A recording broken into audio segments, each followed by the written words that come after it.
What's up, dribblers at mga shooters? Kamusta? Kamusta po kayo?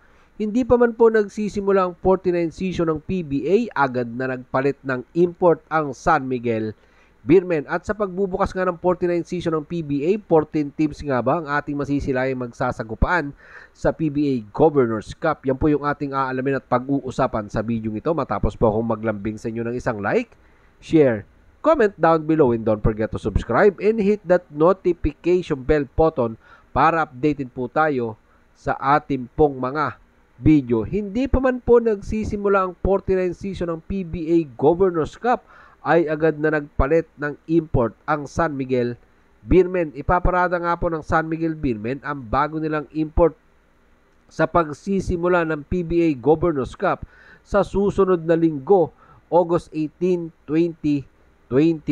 Ipaparada nga po ng San Miguel Beermen ang dating Nimpis Grizzlies na si Jordan Adams para sa pagbubukas ng 49 season ng PBA, matapos nga po nilang palitan ang dati nilang import na si Lithuanian Taurus Chochila.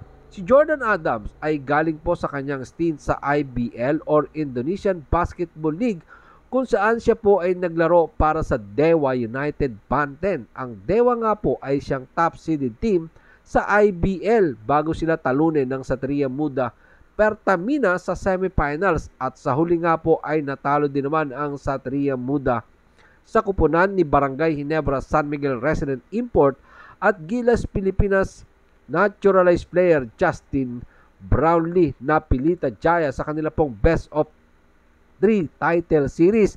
Ang tubo pong Atlanta Jordan na si Jordan Adams ay nasa radar na ng San Miguel Beermen.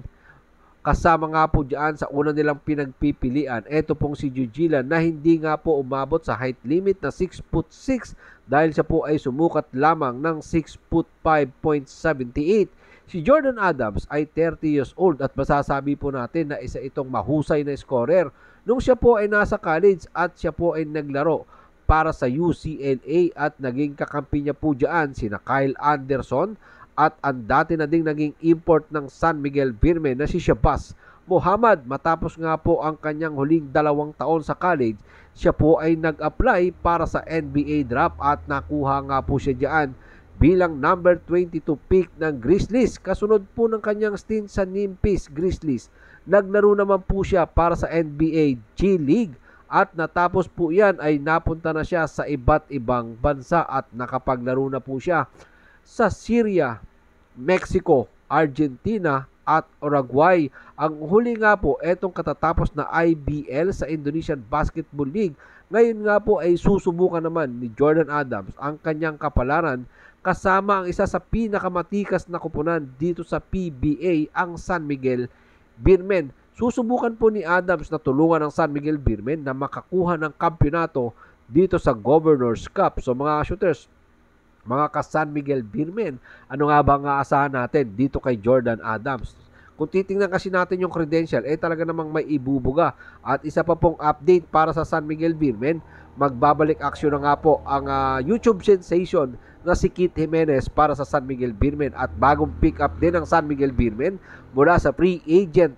Ito naman pong si Chris Rosales. Yan po yung ating update para sa San Miguel Beermen. Posible pong 2 guest team ang pumasok ngayong PBA Governors Cup. Ayon po mismo yan kay Commissioner Willie Marcial. At dati na po natin itong napag-usapan, ang pagpasok po ng Hong Kong Eastern sa PBA. Pero noong mga panahong ito, mga shooters, ay nasa 50-50 pa ang chance.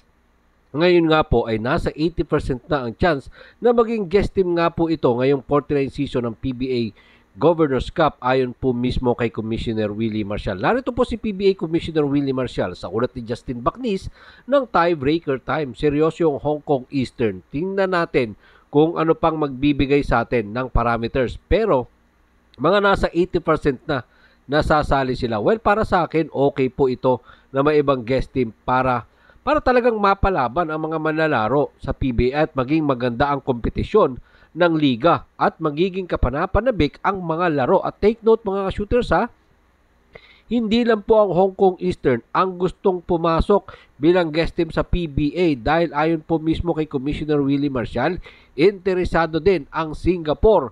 Narito pong mismo si Commissioner Willie Marcial sa ulat ni Justin Bacnis ng Tiebreaker Time. Gusto din ng Singapore.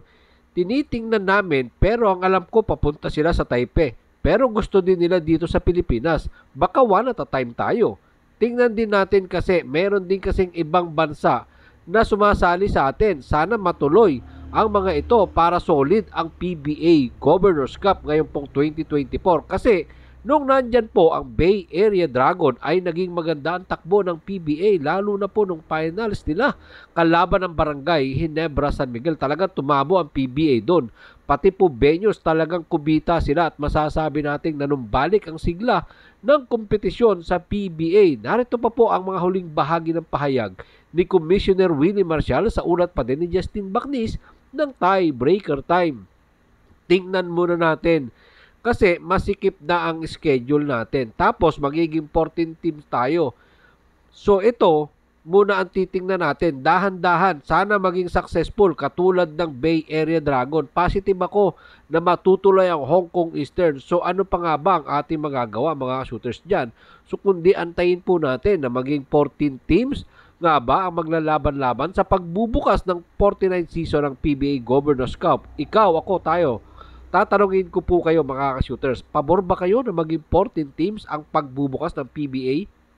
O magdadagdag po sila ng dalawang guest team, ang Hong Kong Eastern at ang Singapore? Comment po kayo dyan, siyempre sa ating pong comment section. Pero bago po natin tapusin ang ating pong video, nais po nating i-shoutout ang patuloy at solid pong sumusuporta sa Coach John TV, kina Gerald T. Guzman, mega love shoutout po, Wilfredo Paraguyo, Jerbin Chris, Francis Kiko Palomayan, Villa Flores family ng Laguna, Teodoro Alonso, Water Lady, at sa aking pong buong team Pangat Premier supporters. Maraming salamat po sa inyong panonood. Ano man po ang inyong maging opinion, pag-usapan po natin yan dyan sa comment section. Ingat and God bless everyone. Adjourn!